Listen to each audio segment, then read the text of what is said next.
여러분 안녕하세요. 지난 한 주도 잘 보냈나요? 항상 건강 조심하고 바이러스 예방 수칙 잘 지키는 그런 여러분이 되길 바랄게요. 자, 그럼 우리 이제부터 한국어 중급 제11강을 시작하도록 할게요. 집중해서 잘 들어주었으면 좋겠어요. 오늘 수업의 제목은 할아버지와 할머니는 리우데자네이루에 삽니다. 예요. 오늘도 공부할 준비 다 되었나요? 자, 우리 이제 그럼 오늘도 힘차게 공부 시작해 보도록 합시다. 시작! 자, 여기 우리 순서를 한번 볼게요. 하나하나 어떤 것을 할 건지 보도록 합시다. 자, 첫 번째 순서는 대화 순서예요. 높임말에 대해 이야기해보는 시간을 가질 겁니다. 자, 두 번째 순서는 어휘 순서예요. 이번 수업에도 몇 가지의 단어를 볼 텐데 높임말 관련된 단어를 보도록 할 겁니다. 자, 세 번째 순서는 문법과 표현 순서예요. 우리 이 순서에서는 뭐뭐 의시와 뭐뭐 거나를 배우고 표현해 보는 시간을 가질 겁니다. 자, 네 번째 순서는 듣기 순서입니다. 이 순서에는 주말 계획 활동에 대한 대화를 듣고 문제를 풀어보는 시간을 가질 거예요. 다섯 번째 순서는 읽기 순서예요. 부모님을 소개하는 글을 읽어보고 문제를 풀어보는 시간을 가질 겁니다. 마지막으로 여섯 번째 순서는 문제 풀기 순서입니다. 이 순서에서는 우리가 배운 모든 거를 복습하고 문제를 풀어보는 시간을 가질 거예요. 이렇게 6가지의 순서가 끝나고 우리 수업을 마치도록 할게요. 자, 그럼 우리 시작해 봅시다. 네, 첫 번째 순서 대화 순서예요.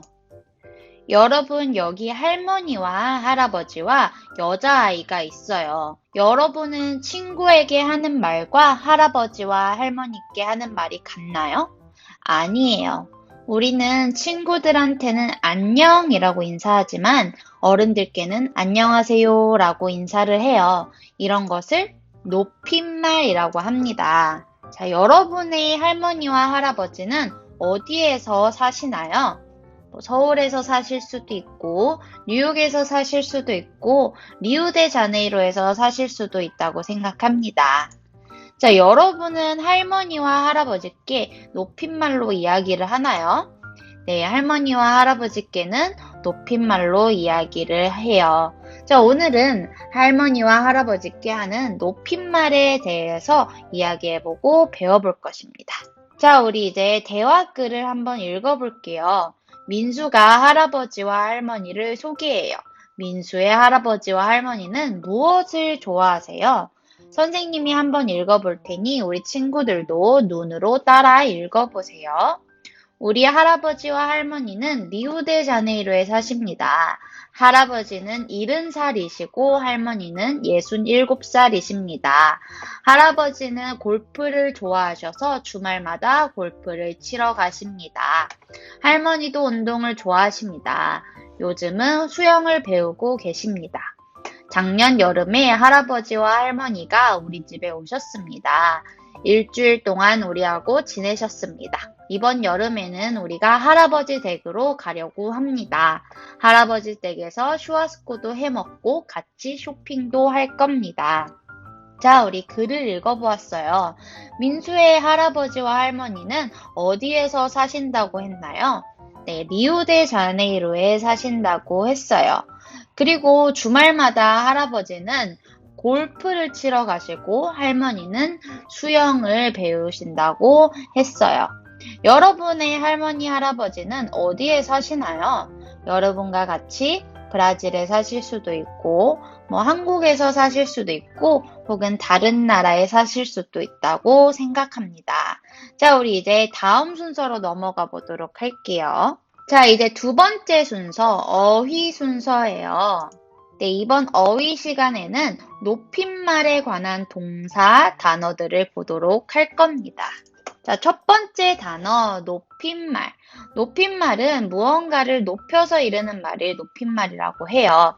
예를 들어, 밥을 높여서 진지라고 하고, 주다를 드리다, 묻다를 여쭈다, 말하다를 말씀하다. 이런 식으로 우리보다 어른인 사람께는 이러한 높임말을 써서 이야기를 해요. 포로는 expressiones honoríficas 라고 합니다. 우리 예문을 보면서 더 쉽게 이해해 볼게요. 우더른에게 높임말을 제대로 써야 한다.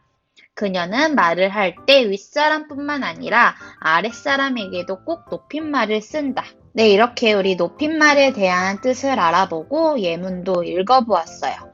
이제부터 낮춤말과 높임말의 차이점을 보면서 새로운 단어들을 보도록 할게요. 자, 첫 번째로 볼 단어는 이름과 성함입니다. 우리의 이름을 이야기할 때는 내 이름이라고 이야기를 해요. 하지만 우리보다 어른이신 아버지나 할아버지의 이름을 이야기할 때는 성함이라고 합니다. 그래서 아버지 성함 혹은 할아버지 성함 이렇게 이야기를 해요.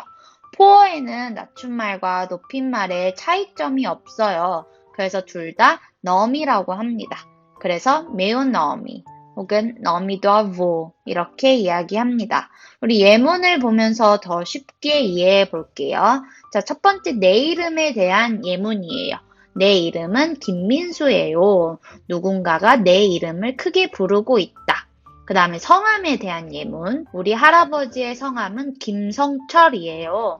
할아버지의 성함이 어떻게 되지요? 우리 이렇게 이름과 성함의 차이점을 보았어요. 다음으로 볼 단어는 무엇인지 한번 볼게요. 자, 두 번째로 볼 단어는 집과 댁입니다. 우리의 집을 이야기할 때는 우리 집이라고 얘기를 해요. 하지만 우리보다 어른인 할머니의 집을 이야기할 때는 댁이라고 합니다. 그래서 할머니 댁은 할아버지 댁 이렇게 이야기를 해요. 여기도 마찬가지로 포어로는 낮춤말과 높임말의 차이가 없어서 집, 댁 모두 까자라고 합니다. 그래서 미냐 까자 혹은 까자다버 이렇게 할 수 있겠습니다. 예문을 볼게요. 우리 집에 대한 예문이에요. 우리 집은 상파울루에 있어요. 시간 나면 언제 우리 집에 놀러 오세요. 그리고 댁에 대한 예문이에요. 우리 할머니 댁은 서울에 있어요. 내일 할머니 댁에 놀러 갈 거예요. 네, 이렇게 우리 두 번째로는 집과 집의 높임말, 댁을 보았어요. 다음으로 볼 단어는 무엇일까요? 네, 세 번째로 볼 단어는 나이와 연세입니다. 우리의 나이를 이야기할 때는 내 나이라고 이야기를 해요. 하지만 우리보다 어른인 할머니의 나이를 이야기할 때는 연세라고 합니다. 그래서 할머니 연세, 할아버지 연세 이렇게 이야기를 해요. 여기도 마찬가지로 포어로는 낮춤말과 높임말의 차이가 없어서 나이, 연세 모두 이다지라고 합니다. 그래서 미냐 이다지, 이다지다버라고 할 수 있겠습니다. 이제 예문을 볼게요. 내 나이는 10살이에요. 올해로 내 나이가 11살이에요. 그리고 할머니 연세에 대한 예문을 볼게요. 우리 할머니 연세는 68살이에요. 할머니의 연세가 70이 넘으셨다. 이렇게 우리 세 번째로는 나이와 나이의 높임말 연세를 보았어요. 다음으로 볼 단어는 무엇일까요? 자, 네 번째로 볼 단어는 사람과 분입니다. 우리는 어떤 사람을 이야기할 때 이 사람이라고 해요. 하지만 우리보다 어른인 사람을 이야기할 때는 이분이라고 합니다. 포어에는 낮춤말과 높임말의 차이가 없으니까 둘 다 esta pessoa라고 해요. 예문을 보면서 우리 더 쉽게 이해해 봅시다. 자, 첫 번째 이 사람에 대한 예문. 이 사람은 내 친구 민지예요. 이 사람은 누구예요? 그 다음 이분에 대한 예문 볼게요. 이분은 우리 할아버지세요. 이분은 누구신가요? 이런 식으로 우리 이 사람과 이분의 차이점을 보았어요. 다음으로 볼 단어는 무엇인지 한번 볼게요. 자, 다섯 번째로 볼 단어는 자다와 주무시다입니다. 자다라는 말은 우리 친구나 같은 또래의 사람에게 이야기를 할 때 쓰이는 말이에요. 그리고 우리보다 어른인 분께는 주무시다라는 말을 써요. 그래서 아버지가 주무시다, 할머니가 주무시다, 할아버지가 주무시다 이렇게 이야기를 합니다. 이것도 마찬가지로 포어르는 둘 다 놀미라고 해요. 이제 예문을 봅시다. 일단 우리 자다에 대한 예문이에요. 빌리가 잡니다. 형은 피곤했는지 집에 오자마자 자요. 그 다음에 우리 주무시다. 아버지가 주무십니다. 할아버지는 일찍 주무셔요. 이렇게 우리 5번째로는 자다와 자다의 높임말, 주무시다를 보았어요. 우리 다음 단어는 무엇일까요? 다음 단어는 먹다와 드시다입니다. 여기서 먹다라는 말은 우리 친구나 다른 또래의 사람에게 이야기할 때 쓰이는 말이고, 우리보다 어른인 분께는 먹다라고 안 하고 드시다 혹은 잡수다라는 말을 써요. 그래서 아버지가 밥을 드시다, 할머니 귤 잡수세요, 뭐 이런 식으로 이야기를 합니다. 이것도 마찬가지로 포어로는 낮춤말과 높임말의 차이가 없어서 먹다, 드시다, 잡수다 모두 꼬멜이라고 합니다. 자, 이제 예문을 볼게요. 레베카가 빵을 먹습니다. 민지야, 나와서 밥 먹으렴. 이거는 먹다에 대한 예문이고, 그 다음 드시다 혹은 잡수다의 예문을 볼게요. 선생님이 빵을 드십니다. 할아버지, 진지 잡수세요. 여기서 진지는 밥의 높임말이죠? 네, 우리 이렇게 6번째로는 먹다와 먹다의 높임말, 드시다, 잡수다를 보았고요. 우리 다음 단어는 뭔지 한번 볼까요? 마지막 단어, 말하다와 말씀하다입니다. 여기서 말하다라는 말은 우리 친구나 같은 또래의 사람에게 이야기를 할 때 쓰이는 말이에요. 그리고 우리보다 어른인 분께는 말하다라고 안 하고 말씀하다라고 해요. 그래서 아버지가 말씀하시다, 할머니 말씀하셔도 돼요. 이렇게 이야기를 하죠. 그래서 이것도 마찬가지로 둘 다 포어로는 다른 게 없고 팔랄이라고 하면 됩니다. 자, 우리 이제 예문을 봅시다. 첫 번째 말하다에 대한 예문. 제이슨이 말합니다. 저는 친구에게 제 의견을 말했어요. 말씀하다에 대한 예문. 어머니가 말씀하십니다. 아버지는 바람 쐬러 가자고 말씀하셨다. 네, 우리 이렇게 모든 단어를 다 보았어요. 우리 한번 이제 복습 한번 해볼까요?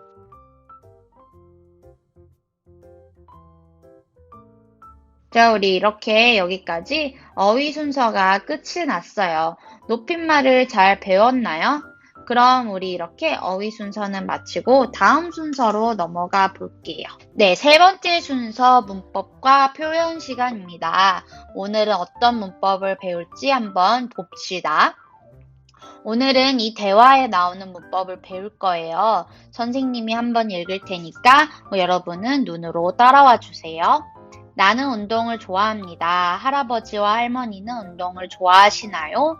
네, 좋아하십니다. 선생님은 지금 뭘 해요? 선생님은 한국어를 가르치십니다. 우리가 그래서 첫 번째로 배울 문법은 뭐뭐의시입니다. 뭐뭐의시는 주어, 즉 수제도에 대한 높임을 나타낼 때 쓰이는 문법이에요. 여기서 예외적으로, 그러니까 에세성으로는 자다, 말하다, 먹다 이런 동사는 뭐뭐의시를 통해 나타내지 않고 우리가 아까 배운 것처럼 주무시다, 말씀하시다, 드시다, 잡수시다를 통해 나타내요. 그리고 받침이 있는 경우에는 뭐뭐의시를 써서 읽다 같은 경우에는 읽으시다 이렇게 되고, 받침이 없거나 리을 받침이 있는 동사에는 뭐뭐시만 붙이게 돼요. 그래서 가다는 가시다, 만들다는 만드시다 이렇게 됩니다. 여기 예문을 볼게요. 할아버지와 할머니는 운동을 좋아하십니다. 좋아하다는 받침이 안 붙으니까 뭐뭐시만 붙여서 좋아하시다가 되었어요. 두 번째 예문에는 선생님은 한국어를 가르치십니다. 여기도 마찬가지로 가르치다는 받침이 없으니까 뭐뭐시만 붙여서 가르치십니다. 이렇게 되었어요. 그럼 우리 한번 대화글을 보고 연습을 해보도록 할게요. 자, 첫 번째 대화입니다. 엄마, 아빠 지금 어디 계세요? 방에서 신문을 보셔. 두 번째 대화. 선생님이 무엇을 가르치세요? 한국말을 가르치세요. 자, 이런 식으로 우리 대화 속에서 뭐뭐의시를 언제 어떻게 쓰이는지 보았어요. 우리 이제 연습을 해볼까요? 자, 첫 번째 문제, 뭐뭐 의시를 쓰며 보기와 같이 써보세요. 여기 보기를 볼게요. 여기 엄마가 책을 읽는 모습의 그림이에요. 어머니가 무엇을 하세요? 어머니가 책을 읽으세요. 이런 식으로 뭐뭐 의시를 쓰면서 우리 문제를 풀어볼게요. 자, 첫 번째 문제, 아버지가 어디에 계세요? 아버지는 지금 회사에서 일을 하고 계시는 것 같아요. 그러면 여기 질문에 뭐라고 답해야 할까요? 회사에 계세요. 이렇게 이야기를 하면 돼요. 두 번째 문제, 할머니가 무엇을 하세요? 여기 할머니는 지금 텔레비전을 보고 계신 것 같아요. 그럼 질문에 어떻게 답하면 될까요? 텔레비전을 보세요. 이렇게 답하면 됩니다. 자, 이제는 세 번째 문제, 할아버지가 무엇을 하세요?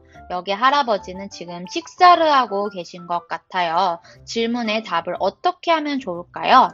식사를 하세요. 혹은 진지를 드세요. 혹은 진지를 잡수세요. 이렇게 이야기를 하면 됩니다.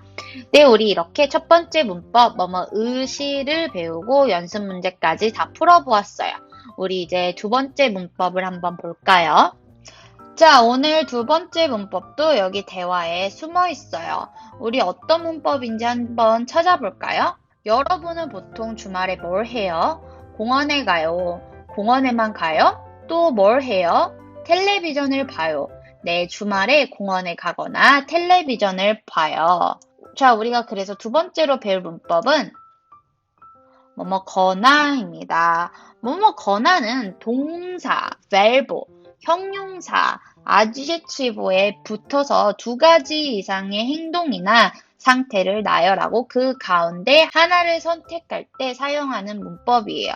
그리고 명사, substantive는 뭐뭐거나를 쓰지 않고 이나를 사용합니다. 그러니까 포어로는 뭐 o가 되겠죠? 우리 예문을 보면서 이해를 좀 더 쉽게 해볼게요. 피자를 먹거나 파스타를 먹어요. 여기서 두 가지 피자를 먹는 것 혹은 파스타를 먹는 것, 이 두 가지가 있는데 둘 중에 하나를 할 거다라는 것을 이야기할 때 뭐뭐거나를 씁니다. 두 번째 문법도 마찬가지로 책을 읽거나 쇼핑을 해요의 뜻은 두 가지를 다 하는 것이 아니라 둘 중 하나만 할 것이다 라는 것을 이야기할 때 뭐뭐거나를 써요. 이해되었나요? 자, 우리 그럼 대화글을 보고 연습을 해보도록 할게요. 첫 번째 대화, 친구와 만나면 뭘 하고 놀아요? 자전거를 타거나 게임을 해요. 두 번째 대화, 주말에 뭘 해요? 주말에는 텔레비전을 보거나 책을 읽어요. 자, 이런 식으로 대화 속에서 우리가 뭐뭐거나를 언제 어떻게 쓰이는지 보았어요. 우리 이제 연습을 한번 해볼까요? 자, 두 번째 문제, 뭐뭐거나를 쓰며 보기와 같이 써보세요. 여기 보기를 볼게요. 우리 토요일에 어디를 갈까? 토요일에 스케이트 타러 가거나 야구장에 가자. 이런 식으로 두 가지 중 하나를 선택하자라는 것을 이야기하고 싶을 때 뭐뭐거나 써서 이야기를 해요. 자, 이런 식으로 우리 뭐뭐거나를 연습해 볼게요. 자, 첫 번째 문제, 게임기를 다른 걸로 바꾸고 싶어. 자, 여기 그림을 보면서 한번 답해 볼게요. 이메일이나 전화 이 둘 중 하나를 하라고 얘기하고 싶어 하는 것 같아요. 어떻게 이야기를 하면 좋을까요? 그 회사에 이메일을 하거나 전화를 해. 이렇게 이야기를 하면 돼요. 자, 두 번째 문제. 게임에 진 사람은 뭘 할까? 여기 그림에 노래하는 그림과 춤을 추는 그림이 있어요. 뭐라고 답하면 좋을까요? 노래하거나 춤을 춰. 이렇게 이야기를 하면 돼요. 다음 문제 봅시다. 세 번째 문제. 시간이 있으면 뭘 해요? 여기 그림에는 태권도 하는 모습과 피아노를 치는 모습이 있어요. 뭐라고 답하면 될까요? 저는 태권도를 하거나 피아노를 쳐요. 이렇게 답을 하면 돼요. 네, 우리 두 번째 문법 뭐뭐거나까지 배우고 연습 문제까지 풀어보았어요. 우리 이렇게 문법과 표현 시간은 마무리하고 다음 순서로 넘어갈게요. 그림과 춤을 추는 그림이 있어요. 뭐라고 답하면 좋을까요? 노래하거나 춤을 춰. 이렇게 이야기를 하면 돼요. 다음 문제 볼게요. 자, 이번 순서는 듣기 순서입니다. 주말에 뭘 해요? 잘 듣고 질문에 대답해 보세요. 선생님이 듣기 지문을 이제부터 들려줄 거예요. 잘 듣고 다음 슬라이드에 나오는 문제를 한번 풀어보도록 할게요. 우진아, 내일 주말인데 뭐 해? 나는 엄마랑 쇼핑몰에 가거나 마트에 갈 거야. 뭘 사러 가는데? 운동화랑 티셔츠랑 먹을 거를 사야 돼. 줄리아, 너는 내일 뭐 할 거야? 나는 동생이랑 같이 숙제하고 컴퓨터를 할 거야. 내가 동생한테 컴퓨터를 가르쳐 주고 있어. 지수, 너는 뭘 할 거야? 나는 아빠랑 공원에서 자전거를 타거나 야구 경기 보러 갈 거야. 아빠가 바쁘지 않으시면 난 야구장에 가고 싶어. 네, 잘 들었나요? 우리 이제 문제 한번 풀어봅시다. 자, 첫 번째 문제. 맞으면 O표, 틀리면 X표 하세요. 1번. 우진이는 엄마와 쇼핑몰과 마트에 갈 거예요. 맞나요? 아니요, X 틀렸어요. 엄마랑 쇼핑몰에 가거나 마트에 간다고 했지 둘 다 간다는 이야기는 안 했어요. 네, 2번. 줄리아는 동생하고 숙제를 하거나 컴퓨터를 할 거예요. 이건 맞나요? X 틀렸어요. 줄리아는 동생과 같이 숙제하고 컴퓨터를 한다고 했지 둘 중 하나만 한다고 하지는 않았어요. 자, 3번. 지수는 아빠와 자전거를 타거나 야구 경기를 볼 거예요. 이건 어떤가요? 맞나요? 네, 이건 맞아요. 지수는 아빠랑 공원에서 자전거를 타거나 야구 경기 보러 갈 거라고 했어요. 자, 다음 문제 봅시다.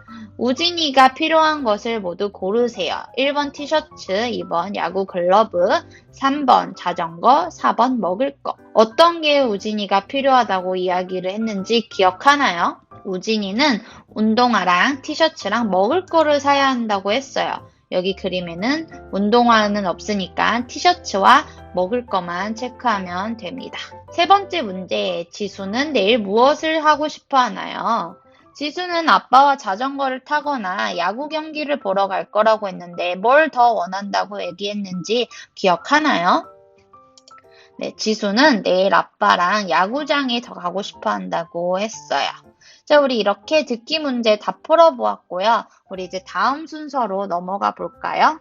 네, 다섯 번째 순서는 읽기 순서예요. 자, 우리 글을 잘 읽고 다음 슬라이드에 나오는 질문에 대답해 봅시다. 선생님이 천천히 글을 읽어볼 테니까 우리 친구들은 눈으로 따라와 주세요. 안녕하세요. 제 이름은 베드로예요. 우리 가족은 모두 4명이고 지금 상파울루에 살고 있어요. 우리 아버지는 친절한 분이세요. 우리에게 좋은 말씀을 많이 해주세요. 어머니는 학교 다닐 때 테니스 선수셨어요. 그래서 우리한테 테니스를 가르쳐 주세요. 두 분은 노래를 좋아하시고 노래방에도 자주 가세요. 아버지의 애창곡은 향수예요. 한국이 그리울 때마다 이 노래를 부르세요. 아버지가 이 노래를 부르시면 우리 가족은 좀 슬퍼져요. 그렇지만 어머니의 애창곡 빙글빙글을 들으면 우리는 금방 즐거워져요. 자, 이제 우리 문제를 한번 풀어봅시다. 첫 번째 문제, 글의 내용과 다른 것을 고르세요. 1번, 부모님은 노래를 좋아하세요. 2번, 어머니는 지금 테니스 선수예요. 3번, 우리는 지금 엄마한테 테니스를 배워요. 4번, 아버지는 고향이 그리울 때 향수를 부르세요. 우리가 읽은 글과 다른 것은 무엇인가요?